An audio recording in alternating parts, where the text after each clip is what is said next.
I like Chris Carswell's calling in, and I think I have him on the air right now. Chris Carswell's on the phone. What's good, man?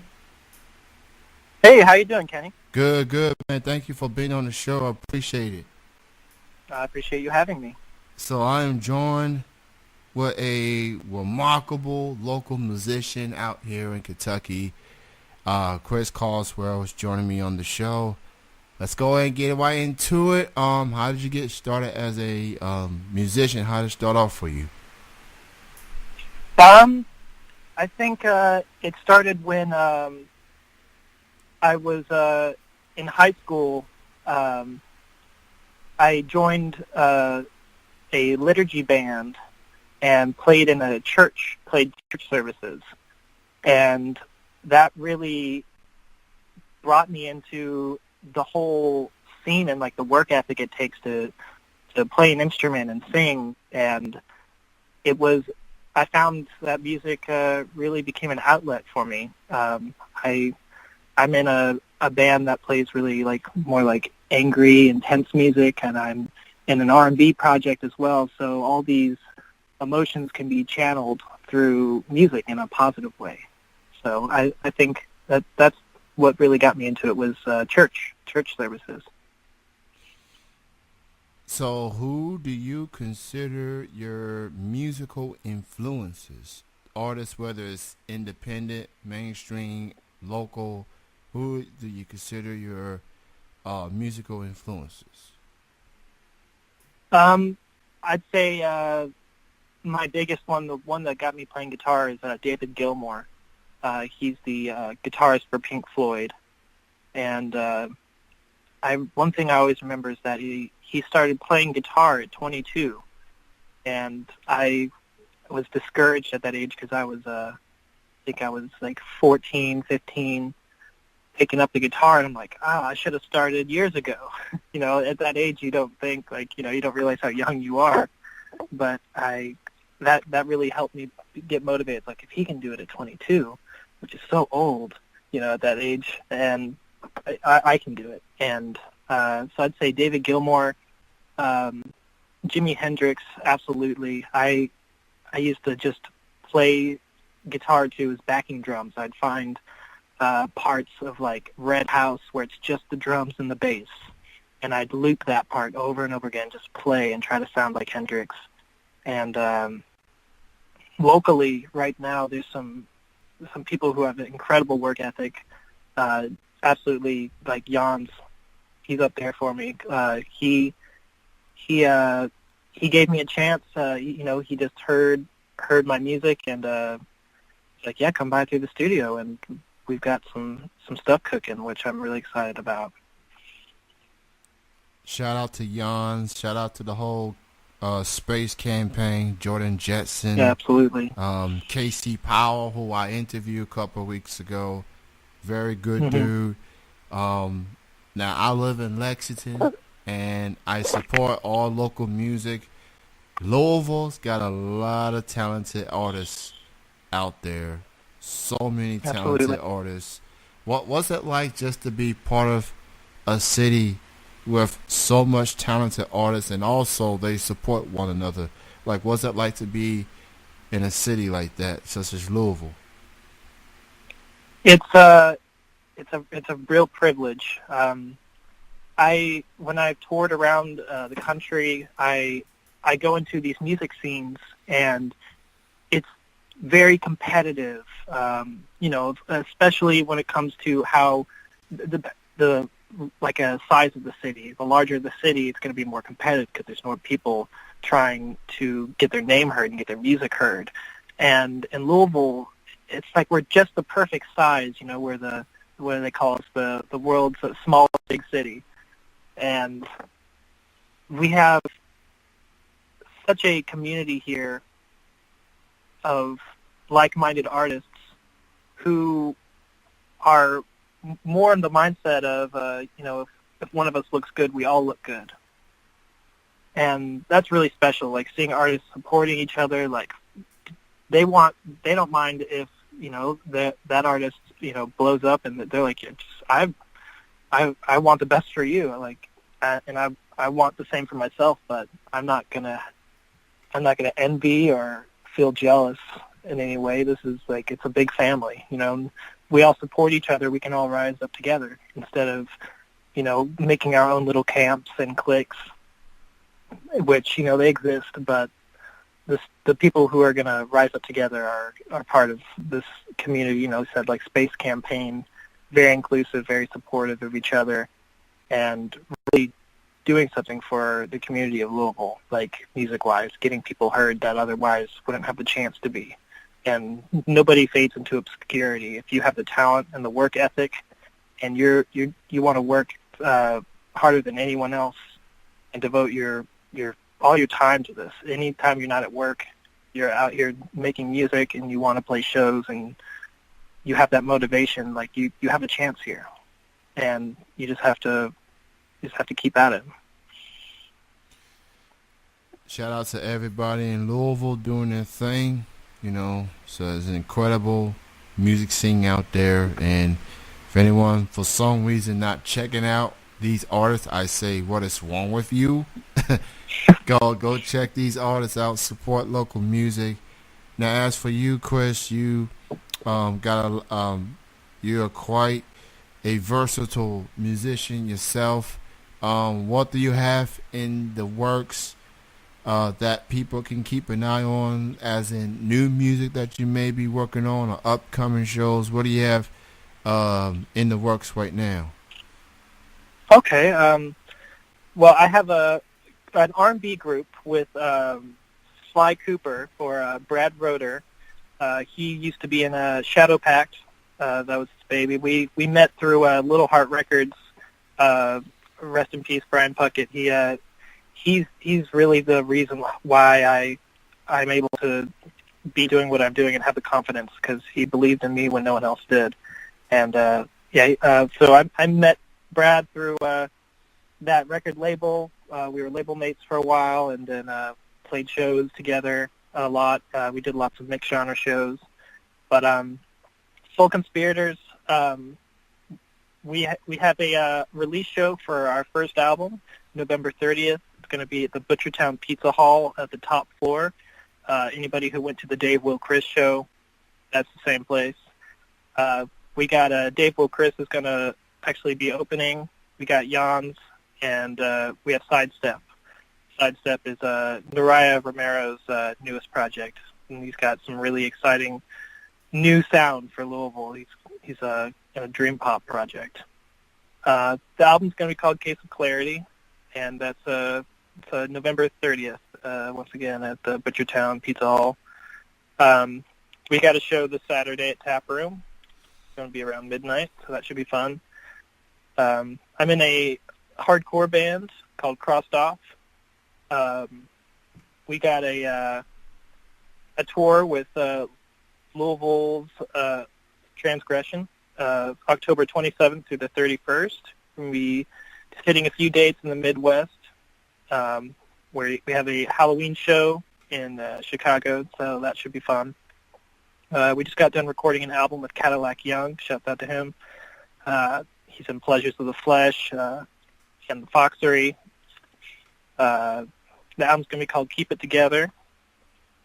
I'm in another group called the Stoic Club. We usually aren't too active, but we tour every year with a band called Monterey.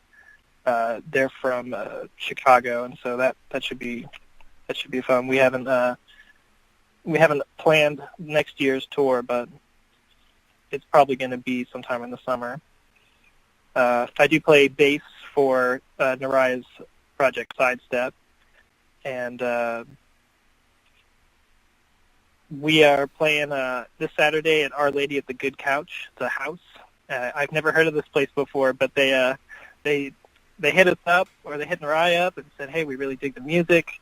We'd love to have you come play." And house shows are always like a really good time. Like, it's nothing like, you know, just playing in a living room to, like, you know, a good crowd, like, or even to a small one. You know, it's just very genuine experience.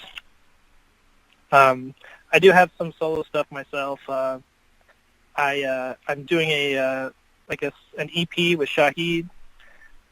He's a local DJ and hit maker. Like he produced Peter Wesley's album, and that stuff. I still listen to it a lot. I shouts out Peter Wesley. Like he's doing great. Got a song with Jordan Jetson coming out. We're shooting a music video for it next Sunday. Sego is filming that. So yeah, I think that's about everything going on with me. Good grief, man! You go, you got your fall season booked and everything. Shows, music, all types of stuff. Shout out to Peter Wesley, man. That's one of my favorites. Or as he likes to call himself, Louisville rap champion. Yes. You know, he's a wrestling fan like myself, so I know where he's coming from in that regard. Shout out to Jordan Jetson. He's had quite a busy year with the collaborations, and I think he's now released 3 EPs. Yeah, he's been working hard. Yeah, so he's shouts outs to him. Now, for people that wants to learn more from your music and your projects and everything, why don't you go ahead and promote your social media feeds, Twitter, Facebook, Instagram, any other links that people need to keep an eye on?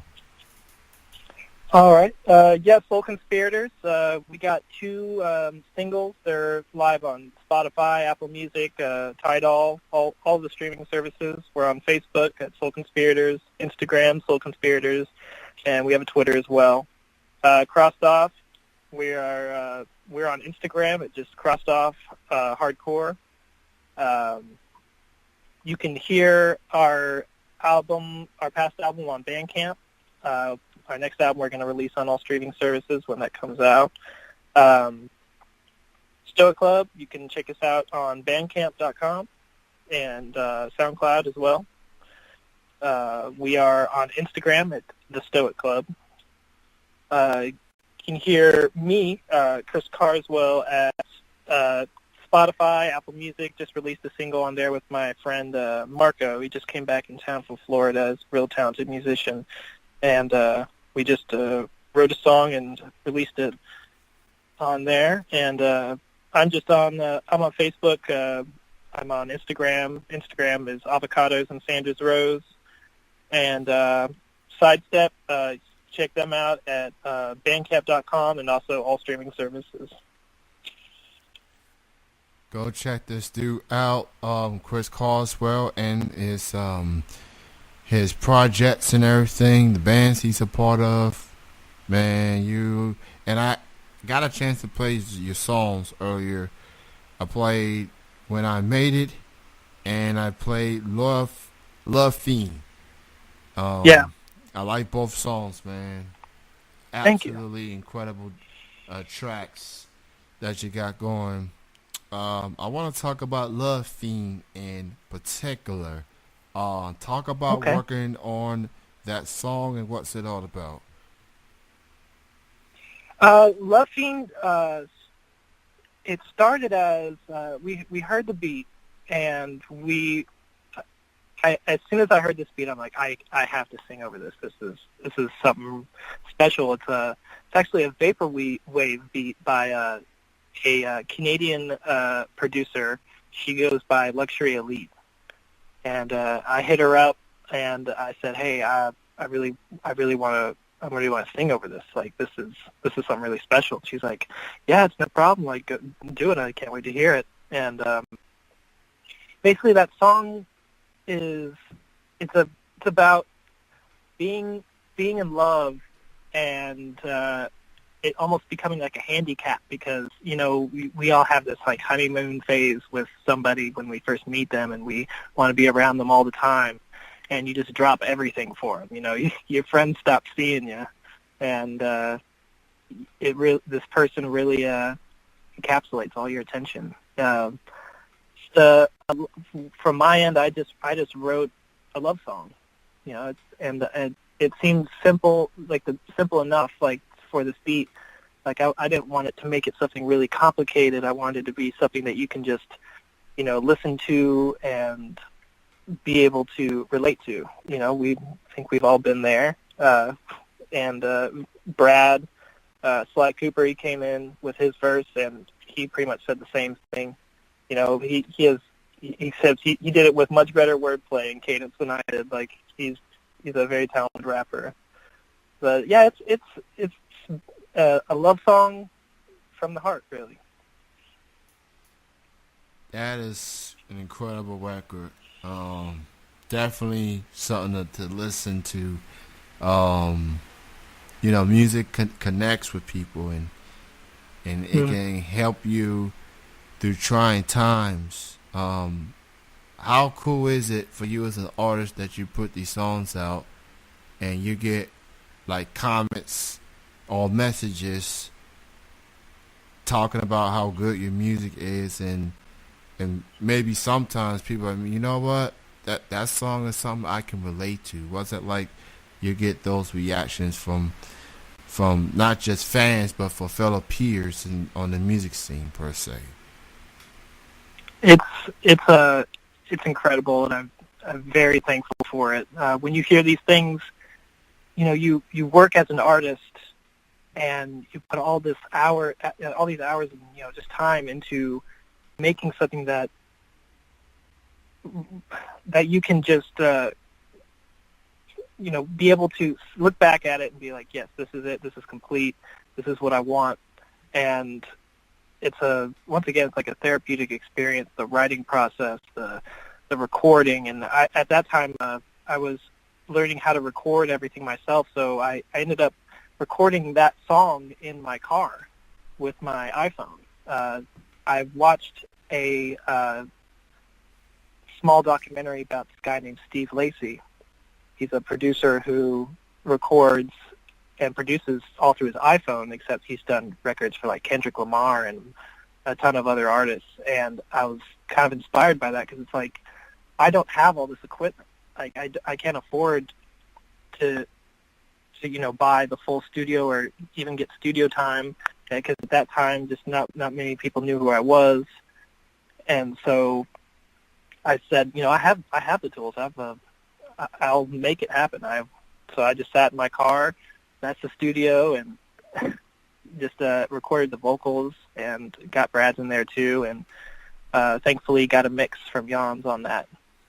But it's validation. You put all this hard work in, and you're like, is it really good though? Like, because it's so easy to look at other artists and get discouraged and be like, man, I want to do that. I want to be on that level. But you got to start somewhere, and when you put yourself out there and you get a positive response, it's catharsis. It feels like your hard work's been justified, and you feel validated as an artist. You're like, maybe I am a musician. Maybe I am a real artist, because it's so hard to think of yourself as an artist or an icon with fans. Like, I still never think about how the fact that people are really listening to it, and that just touches me all the time. Just when I hear somebody say, "Hey, man, I was listening to a bunch of music yesterday, but the only thing I ended up listening to was Love Fiend on repeat," and I was just like, "Oh my gosh!" Like that. It's. I know it's just you get joy out of it, and it makes you want to continue and motivates you to, not just do more, but do better next time. It's like, if I can look back at that song and say I can do better, I can just continue to grow as an artist. And yeah, it's just I'm really thankful to have the scene I'm in, the community of Louisville. Just this city really cares about music and their artists. And so when you get feedback, when I dropped a song on SoundCloud, the first thing I dropped was the song called Gonna Be, which I recorded in my car and with very little, equipment. But Leo and Never Nervous picked it up, and they both gave me positive feedback on it, and that from there on it just kept me. It's like my city has got my back, and there's not much that really compares to that. We were invited to do the mayor's music gallery And so we got to meet the mayor, and the mayor listened to us and said, "You guys are great." And that was really a big moment where I'm like, yeah, this city is really something special, and they're recognizing me, and it's something. It's an incomparable feeling. It's good. It's a validation. It's catharsis. Now that is epic. Just the fact that the mayor of your city is listening to your music and he's like, I like this guy. Yeah. That's I always knew that Louisville has some good music, but if that's not validation, I don't know what it is. Yeah. That's special right there. Chris, it was great chatting with you. Also, shout out to you on. Now, did you make that poster that you sent me on Instagram? I did. Oh man, that looked dope, man. Yeah, that's something I do on the side. I always make. I've always been the guy who's like, there's an event happening and I'm a part of it. I'm just a small band that's opening, or I'm just the guitarist for the band that's opening the show. But I'm usually the guy who makes the flyer because people book these shows and like, oh, what am I gonna do for a flyer? And I've been messing with that for a while, so I appreciate it, man. Yeah. Yeah, so that's an incredible poster. I like it, man. So it's definitely gonna be. So I post interviews on the YouTube channel, and you usually see my show's logo on there. But for your interview in particular, I'm gonna put that poster on there. So when people I appreciate that. So when people listen to the interview, they're gonna see the poster from awesome. from start to finish. So great chatting with you. Continued success, and thank you for your time. Enjoy the rest of your weekend, and enjoy your night.